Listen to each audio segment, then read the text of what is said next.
نبی کریم صلی اللہ علیہ وسلم نے فرمایا، صحیح حدیث ہے، حدیث کا مفہوم ہے، جب تم میں سے کوئی کسی کو برائی کرتے ہوئے دیکھے تو چاہیے کہ سب سے پہلے اس کو اپنے ہاتھ سے روکنے کی کوشش کرے۔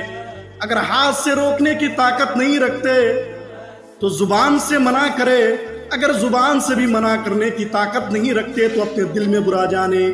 اور یہ ایمان کا سب سے کمتر درجہ ہے، سب سے لو کوالٹی ہے۔ اس لیے محترم دوستو، جب آپ اپنے سماج کے اندر، آپ اپنے گھروں کے اندر برائیوں کو دیکھیں، غلط کام کو دیکھیں تو اپنے ہاتھ سے اس کو روکنے کی کوشش کریں۔